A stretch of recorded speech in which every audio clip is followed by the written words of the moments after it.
Hello, my name is Angela Dorman and I am an AP Lead English teacher with the Advanced Placement Department. Today we are going to discuss some of the major components of a successful AP class. We have several guests today who are some of our best AP teachers in the district. They're going to share their ideas about how to structure the class, how to teach writing, and how to approach critical reading. We will also discuss other strategies used in the classroom to improve AP scores. AP teachers from around the district submitted questions that will drive our discussion. This will be an informal discussion, so panel, feel free to add comments after each person's answer and question. Our first question today will be, how can the AP teachers become more involved in the selection of AP students before they are enrolled in AP classes? We have developed a program across the curriculum for every area, and we first went into all the avid classes and talked to them, presented our program and the highlights of what it would do for the students. We then in January brought in parents and had a parent program, a presentation similar to what we took to the classes. We have made a list of all students in all classes that will be going into the class next year. If they're coming to me from a junior class, I will have all of the statistics, what their verbal scores are, how they rate in that class, and what their potential is. And then after these students are registered into the classes and have their schedules, we will have a combined meeting in the auditorium with all AP students who are registered for AP next year. And at that point, we will tell them what is expected of them, the contracts they have to sign to remain in that class, and what the prospects are for their passing the AP test the next year, coming from junior to senior or sophomore to junior. So it has helped us tremendously, or we think it will help us tremendously, to know our students long before we see them in September. Would anyone like to add to that? We basically do the same thing on my campus. In May, we sent out an actual all-out statement for the students who are interested in getting into the AP program, the English part of it. Mm-hmm. I get the opportunity to meet with all potential students. Mm-hmm. Because teaching the junior and the senior level, I keep them for a couple of years, so that's an advantage. And a lot of times the students will come from regular English classes, and we look at, of course, their PSAT scores. Mm-hmm. I meet with their previous English teacher to see exactly the type of writing skills they have, their study habits. We check all of that. We meet with parents before the school year ends as well. And of course we have a general meeting as they return to the upcoming year. They also have to sign a contract as well. Would anyone else like to add to that? I think that these two ideas are the important component with this, just to have a process. Whatever, however you structure it, that together with the administration you work to have some sort of a process that everybody's comfortable with. And of course, we want to remember that there's AP potential that you can always access that will give you some idea maybe of students that haven't been in the AP pipeline before. And that's one of our goals, is to find those students. So that's another important thing to consider. Well, tell me this, how can we build better vertical teams within our schools? Stronger vertical teams in our schools. Without saying that the AP track is not necessarily one of those things where you do the stereotypical shut the doors and do your own thing. And there really does need to be something of a logical progression from 9th, 10th, 11th, 12th. I mean, if nothing else, to make sure you don't overlap things. But just staying open, sharing ideas. It sounds so basic, but it really is true. You actually need to talk to your colleagues. That has happened very effectively this year at Bryan Adams, in the fact that we have had our AP meetings with our departmental meetings. we have been a part of that. And as a part of that, regular teachers as well as pre-AP teachers have complimented the fact that that has happened and they know what's going on. And as I've always said before, when regular teachers teach the strategies of AP, we will see success on all tests. And that has been such a reward for the AP vertical team for us to be there, stress the strategies that we teach to those regular teachers as well as pre-AP. And this has made for a good camaraderie of AP teachers and an AP vertical team. That also has to filter down to our feeder schools as Yes. well. Yes. And we have to really work hard to maintain a relationship with those teachers. It's a difficult thing to do sometimes because we get so busy on both sides. But if we can maintain that, and we'll establish it first and then maintain it, we can really see some big differences. I would also add that training for the pre-AP and the AP level for teachers is extremely important in terms of building the vertical team. So. I see it even more so now that STARS is coming on the scene, especially with our ninth graders, because they're having to learn to write different types of writing discourses instead of just the typical narrative essays. And it's forcing them to actually pick up some writing skills that you would normally see taught in a pre-AP class as well for writing. So with our vertical team, we meet also with the entire English department. And so and I get a chance to meet with the pre-AP teachers on the side as far as seeing what they're doing so that we can plan what needs to be taught on each level before that student gets to the next grade level. Okay. The next question, what can be done for a student who is in AP but lacks the ability or the work ethic to be successful? What could be done? That should be done ahead of time. That should be done in the form of a contract. That student, that parent of that student should know what is expected of him. If he does not meet the criteria of that contract after 6 weeks, 12 weeks, then a meeting with parents, counselors, and the powers that be who determine who should come out or who should go into an AP class would make that decision.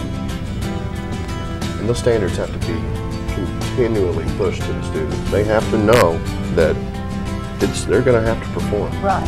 This is not a situation where they can just do what they feel like doing. They must work. I think students and parents together need to consider how much time they can give to AP at the high school level. Some of these students sign up for 3 or 4 courses AP, but then they go straight from school to work, and that's just a heavy burden on them. So I think there needs to be some good counseling about, you know, the old adage of how many hours inside a college class you spend X number of hours outside. So I think that understanding and expectation needs to be clear. That's part of our parent meeting. We make sure when we meet with the parents, with the students, that they understand. At the beginning of the year, they have 3 weeks. 3 weeks. During that 3-week period, if they see that the workload is a little too much for them and it's too challenging, they can't do it, and conference with them, with the teachers, with the counselors, with the parent, and the student has a chance to come out. But if it's right. And if it's after that 3-week period and student wants to stick in there, that means that child is admitting, I'm willing to go overboard beyond the call of duty in order to survive in this class. How can less achieving schools be paired or grouped with more successful teachers' schools through tutoring or some structured activity to help improve AP scores? And when they say less achieving here, I'm assuming they mean perhaps their scores are not as high as some of the other high schools. Is there a way, do you think, that we could group schools so that in tutoring or something of that fashion? Could you talk about that a little bit? We've actually in the past had some success with having some of those schools that are close to us join forces, if you will, for Saturday sessions that were not necessarily district sessions, but were like review sessions for our individual students. And so we've invited people from other schools to come on over. A lot of our kids know each other from different schools, and so in some cases, you know, it's simply a matter of if X school is offering a Super Saturday, if any of my students would like to go to it, you know, this is when they're going to hold it, this is who you need to go see, that sort of thing, and then obviously let the other school know. But if you have that kind of agreement ahead of time, you know, you can almost share resources, you know, because we can't be every Saturday, you know, at school. But if I could be there one Saturday, you might be able to be there another. We might be able to get some students that couldn't necessarily attend one or the other. And the other thing is that it's kind of amazing that I can say the same thing all year long, but then they hear the same thing from someone else's voice, and it's like, oh, really? Wow, I should like that. Never heard that before. Never heard that. It's amazing. And so and it validates, you know, from the student. Well, he's been saying that all year. It must be true, you know. So it works both ways. Is transportation ever an issue? Again, it's the ones we've done in the past would be where we're like on the borderline anyway. We've had, well, at Woodrow we had North Dallas come by. At one point we had been talking about Brian Adams sharing resources as well, and we're all right next to each other. I think maybe, you know, it might be a little bit of a stretch to go all, you know, across the school to Adamson, but there's no reason why we couldn't if we arranged it. So.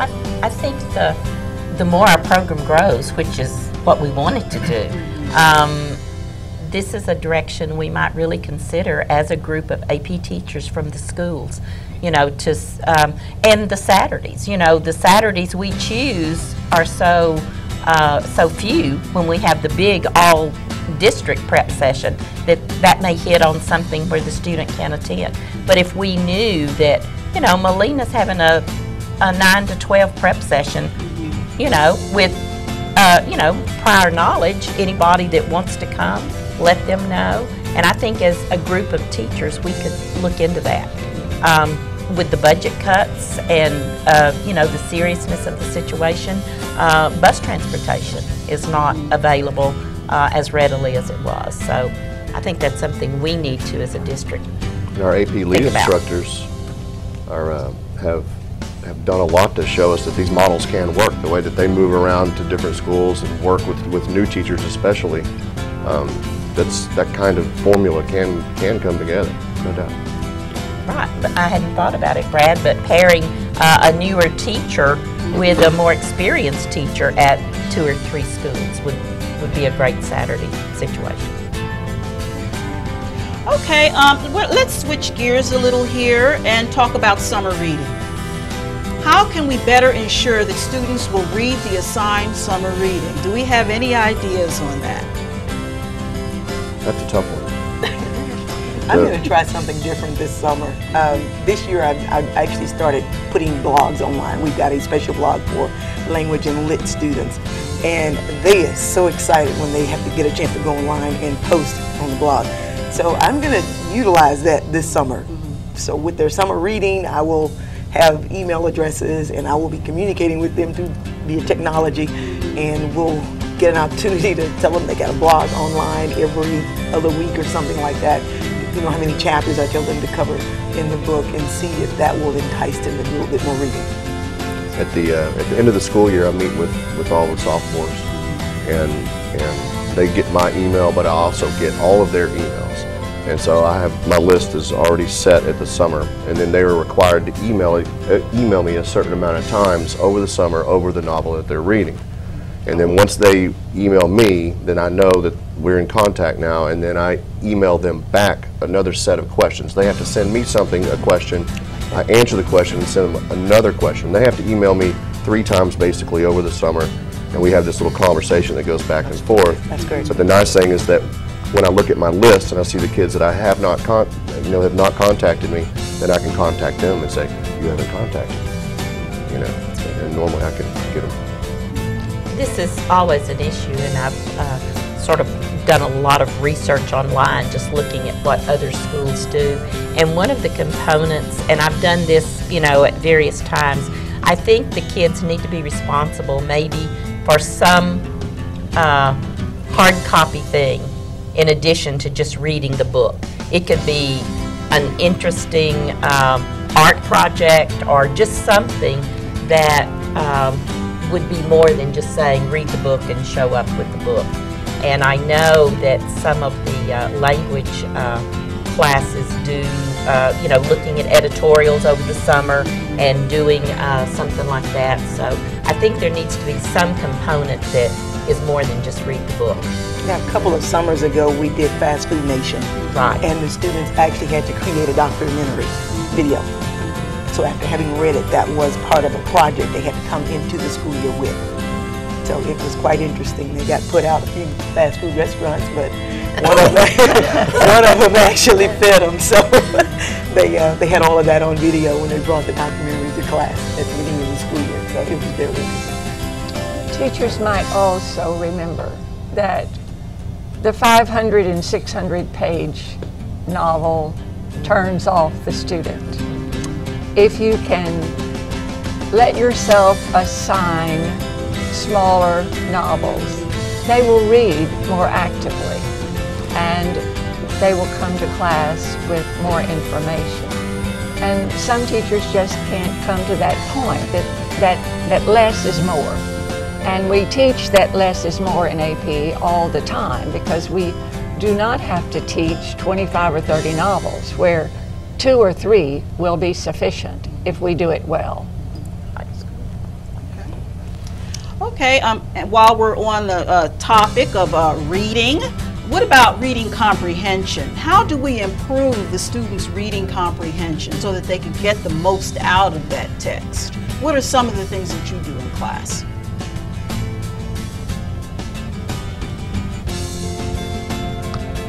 I give them certain things to do.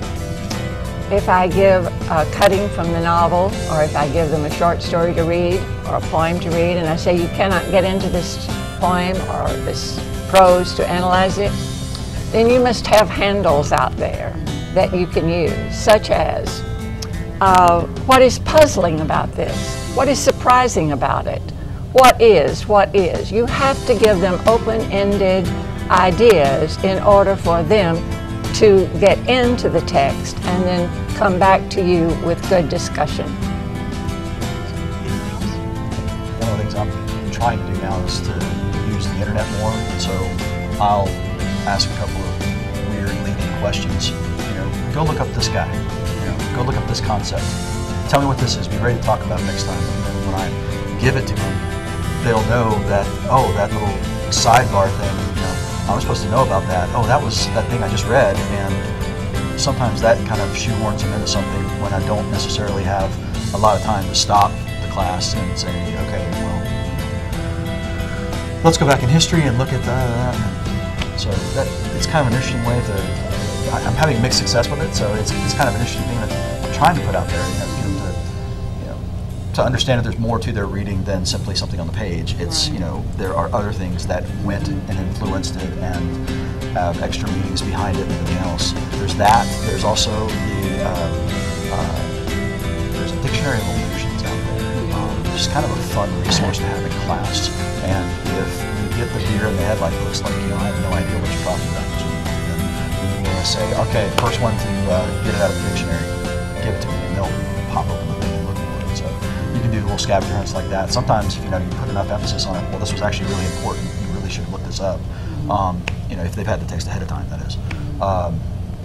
Then it reinforces the idea, oh, I should probably look these things up more often. Right. I think that just reviewing every year, you know, reading on the line, between the line, and you know, beyond the line, and doing a little practice with that, and giving them, Peggy says handles, I like that term, the idea of, you know, look for a pattern. If you're having a little trouble pulling this together, what's a pattern that you see going on in these 5 paragraphs, or these 3 paragraphs, or this poem? You know, just one thing for them. Do you find anything that seems sort of a contrast or irony or something like that? You know, maybe something they can key in on, and then everything else maybe falls into place a little bit. questions. We know that the multiple choice questions, that a lot of those, well, all of them have to do with reading comprehension to answer the questions. And so when they select answers incorrectly, we make them write rationales for why they selected this particular answer, and make them show some sort of logic of why they selected this particular answer. And just that you're just not reading passively, that as Peggy said, you're looking for patterns, you're looking for handles, and that make them write rationales. Rationales and incentives for reading deeply into the material. And slowing down to speed up is what I always tell them, that they could do so much more if they would just slow down just a little bit and focus. And now and then you just kind of have to make a project out of a few kids, where you're making sure that you're checking on them. And even when they're doing a timed multiple choice, sometimes I will stop them and say, where are you right here? Where are you right now? And just see if they can get them to tell me. And a lot of times they can't, because they're doing that same thing again under those time situations where they're just running through there as quickly as they possibly can, fighting the clock when I need them to slow down. And a lot of kids, by the end of the year, they figure out how to do that. A lot of the students do not like to annotate either. Right. What they want to do is they want to answer the question. They want to read the passage and answer the questions, when really they need to annotate in order to zero in on the specific things that they need. And so that's something else, annotation. And then they probably need to make sure that they kind of stop after every paragraph and think about what they're reading. A lot of them will get to the end of the passage almost and they won't know anything. And so it's like you said, the act of reading. Well, the act of reading to that is to have students always read the first sentence and the last sentence. And if they do that, if it's a good piece of writing, which they wouldn't be studying if it wasn't, right? Then that usually ties a thematic idea together with that piece of work. Right. And then go back and read that passage and connect the patterns that follow through with it. Right. And with that, then they can come up with a thematic statement. Right. And if that's not done, then they are not going to be able to answer correctly in the objective test. That's what we really don't get across, I think, sometimes, that annotation is important in analysis, but annotation is just as important in the objective test. That's right. And I think, Go ahead. I was just going to say modeling, Right. showing those students how to annotate, because underlining and highlighting is not annotating. Right. No. And so, if you do it enough on the overhead, the smart board, whatever, if you do enough of that, maybe it'll cross over. What I first semester especially, before giving them an actual multiple choice, I would pull out the vocab words and words I know that they're going to have some issues with, even some terms in the answer choices, and teach that prior to giving them the actual multiple choice test. And then when they get the test and they see those terms, they get excited. They feel a little smart. I do Kind of boost their ego a little bit. Oh, I know that. Okay, and they attack it a little bit more comfortable than they would had I not given them that time with those vocab words prior to the test. Okay, I'm glad you brought up vocab words, terms. How do you deal with the terminology, the AP terminology, whether it be the literature exam or the language exam? How do you deal with that in the classroom?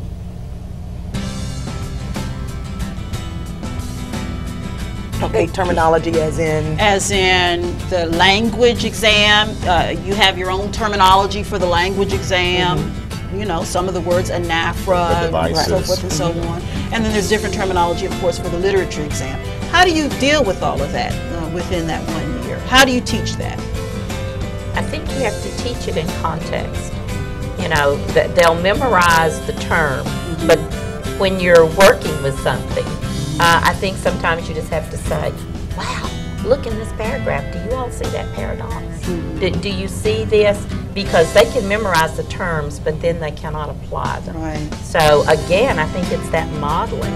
Here's your list of terms, guys. This is what you need to know. These are on the multiple choice part of the exam. When you're writing your essays, if you can use these appropriately, not to throw them in as a $5 term, but you know, can you use it? And so that's why I think it can't be an artificial thing. And that's kind of the problem. A lot of the students want to use the $5 terms. They want to sound smart. They want to sound like they know what they're doing, and they do.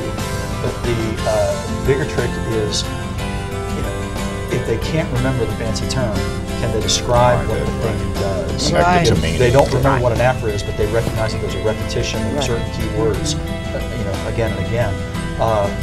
That is just as valid in the analysis as knowing that it's an afra.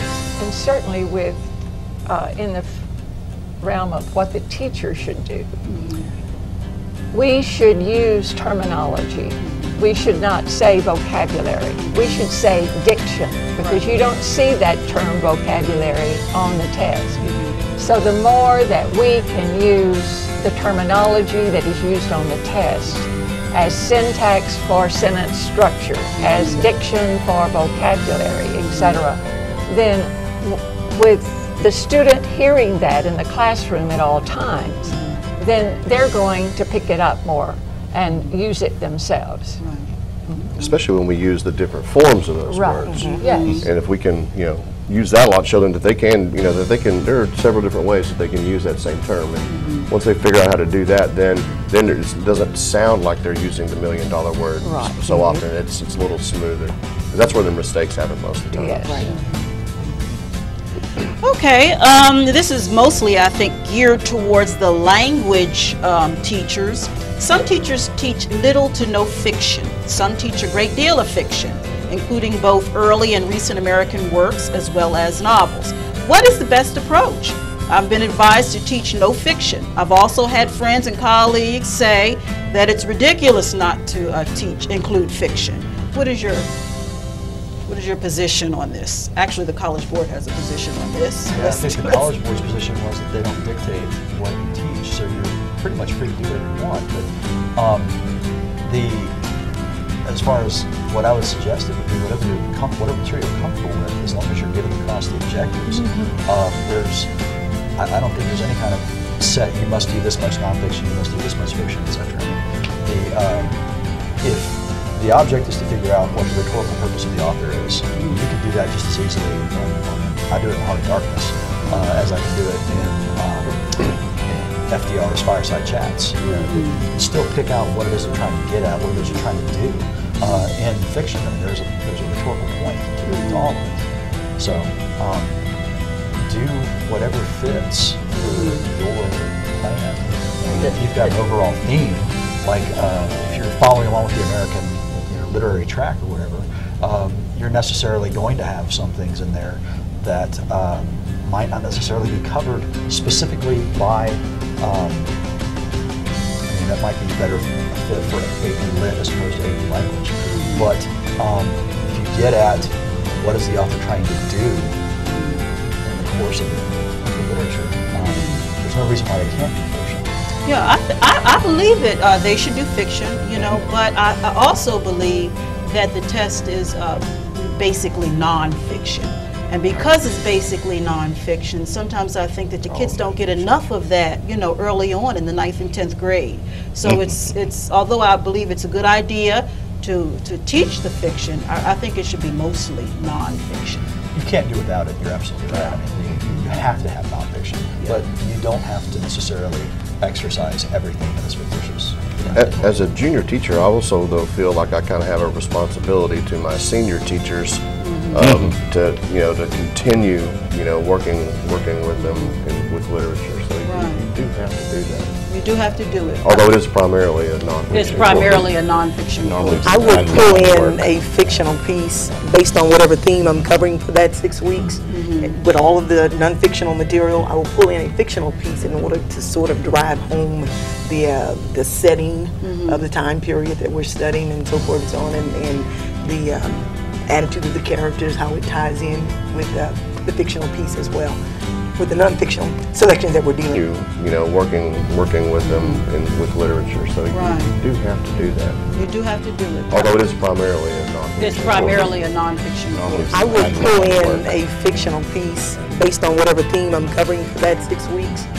with all of the non-fictional material, I will pull in a fictional piece in order to sort of drive home the setting of the time period that we're studying and so forth and so on, and the attitude of the characters, how it ties in with the fictional piece as well, with the non-fictional selections that we're dealing with. So I will pull in maybe one or two of them per semester rather, in order to tie into the theme. So it'll give the kids a greater understanding of what we're dealing with the non-fiction pieces.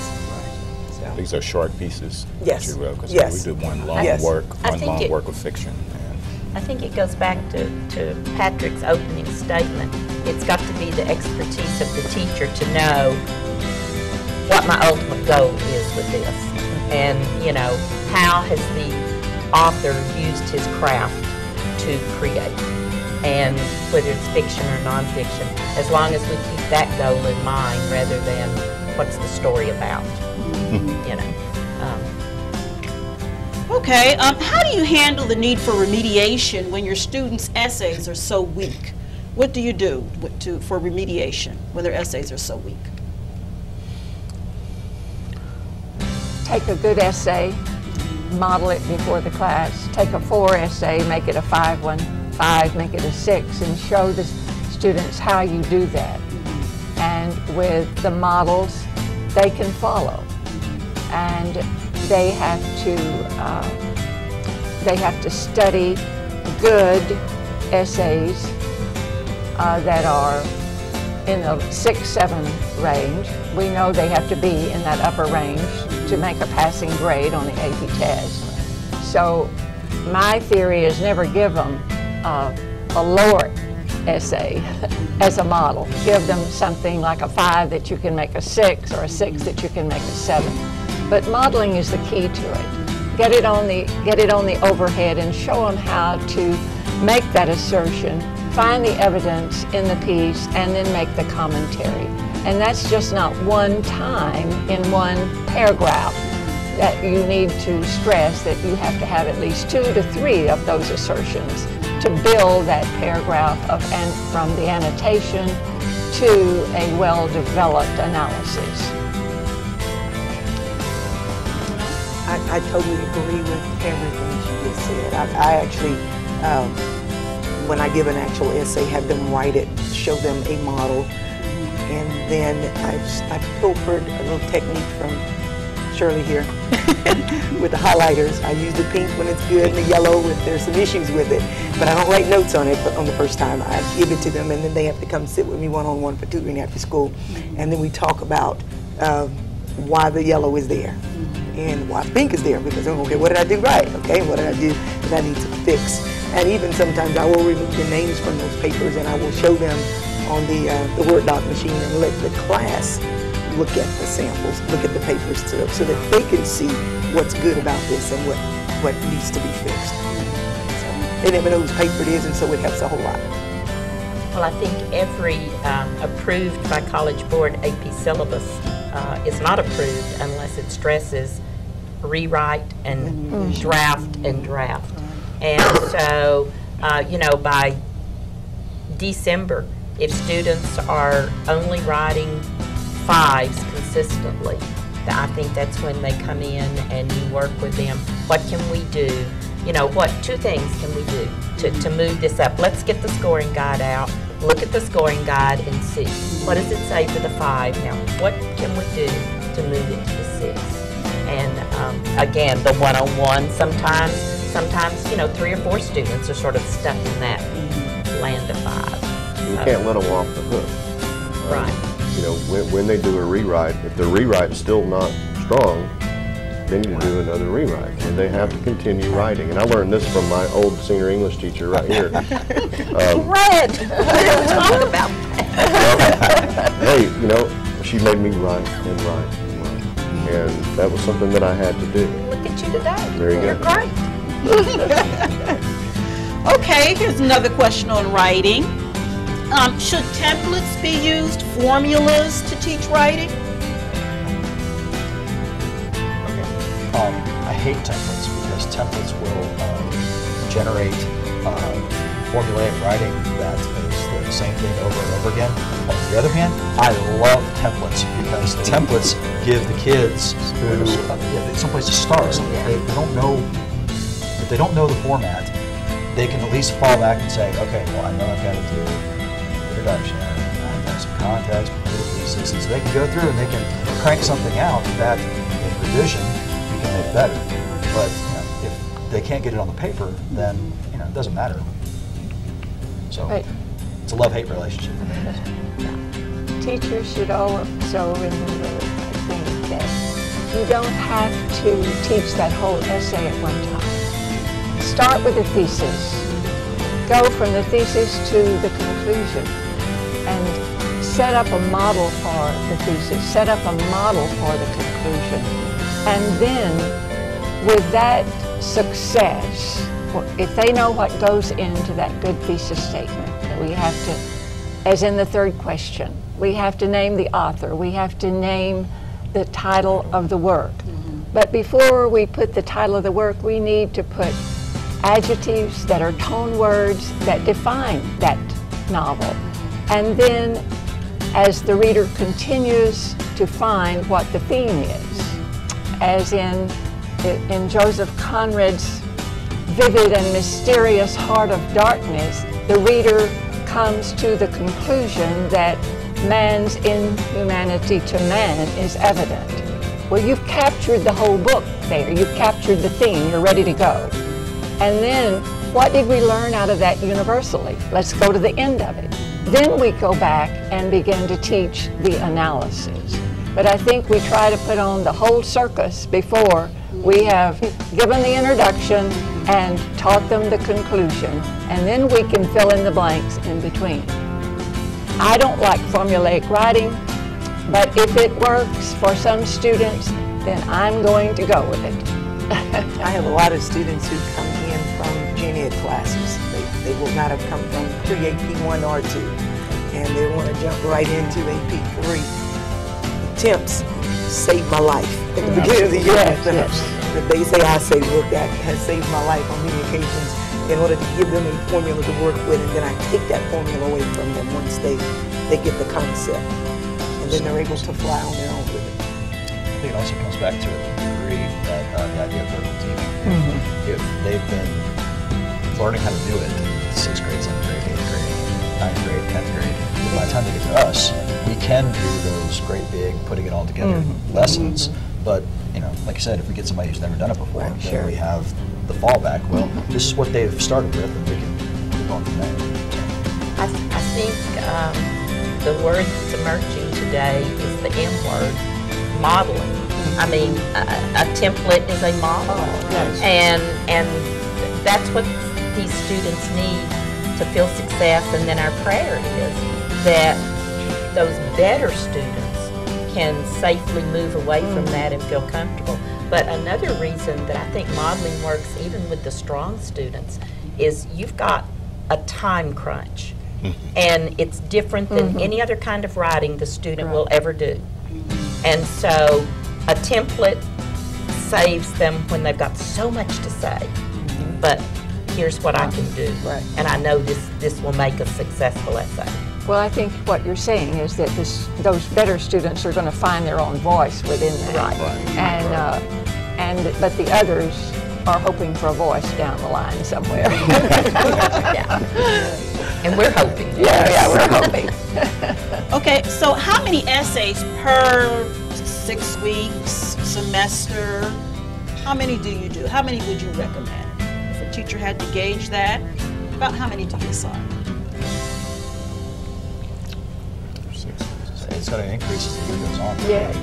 So not as many at first, and then as they get used to it, and as we start getting accustomed to the time crunch that would be aspect of the exam portion, we start teaching that, they're necessarily going to have more. But I take the prompts and do what, as I was saying a moment ago, all I want from you on this prompt early on in the year is the thesis statement. Read this prompt, read this essay, or read this cutting, give me a thesis statement. That's all I want. So I write every day, but I don't write a complete essay every day. And then I move into the conclusion, and here is the prompt. What would your opening and your closure be? Your introduction and your conclusion. And so that's all I want on that paper at that point. And then I move into, after 6 weeks or so, I move into the full essay. But it's important that you said that they write every Every day. day. Every yes. day. Every day. I see my students 5 days a week. We're on purpose schedule. So they have at least one time writing a week, and I'll have them do it writing at home. I take home writing and bring back.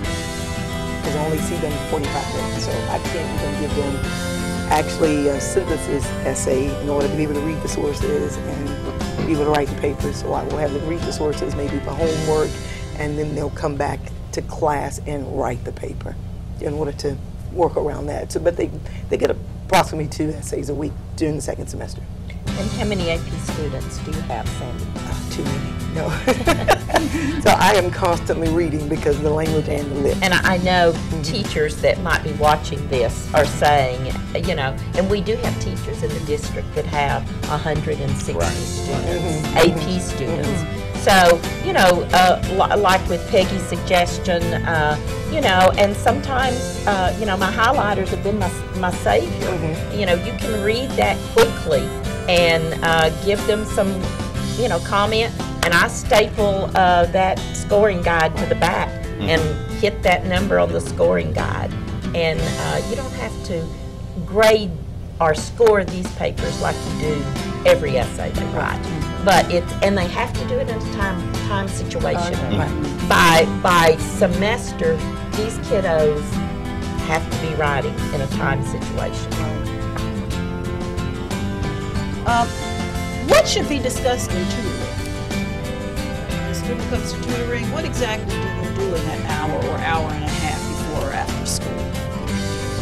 I have a couple of different tutoring sessions. One, I have more of a mandatory type of tutoring session where we might do a time multiple choice in class, and then rather than spend the whole time in class, like a day or two, excuse me, going over that, what I will do is have a tutoring session where they can come in and I'll work with 40 of them at a time, 40 students at a time about, and we will go through and we will completely break down each passage or the passage that we worked on that week. And if we had 2, I'll take questions from the students, but it gives them that opportunity to go in and work on those rationales, get those rationales written.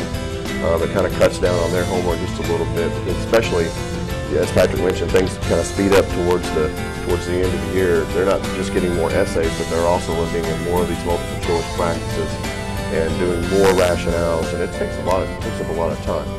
So I like to get them in there so that I can work with as many of them as I can at one time. And then the other tutoring sessions are really more individual sessions where they can come in when they want to come in, or when I tell them to come in and say, I need you here, you know, today or tomorrow after school for whatever reason. To work on some week there and Right, exactly.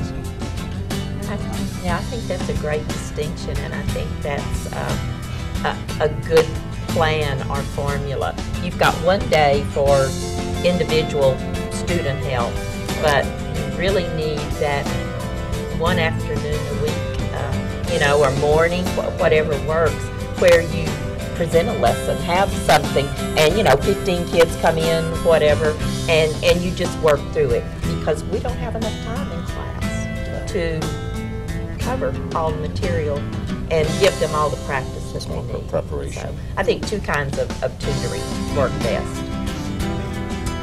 Okay, our next question, where can I get more information and materials for the classroom, especially practice tests? Ask us old people. Steal. Well, of course, the College Board website, they have the release writing portion of the exam, free response. So that's one place that you can go and get some extra practice.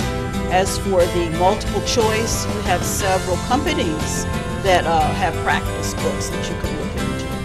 A lot of the resource material we get from the summer institutes also provide some pretty good multiple choice tests and writing prompts. Right. And let's not forget the Riverside Reader for Yes, language. yes. And also, doesn't the LIT have a component? their textbook? We've got some ancillaries. Ancillaries. That have some good multiple choice practice and, you know. 5 steps to a fire. Okay, do you have any ideas about websites that perhaps teachers could go to for help other than College Board? I do know that some teachers have websites that are very helpful. For language, I would say American Rhetoric is very good in terms of teaching. And what's on that website? You get videos, you have speeches, you have like the 100 top speeches in American history. You have audio clips. It's multimedia, so whatever you're looking for. And I think there may even be some lessons there. Oh, you can access the NIMS website too. Right. They've got some good material for. Okay, well, I'd like to thank all of you. I want to thank our guests for being here today and sharing their ideas, and also want to thank our teachers for submitting questions, and you, the audience, for sharing your time with us today. Thank you.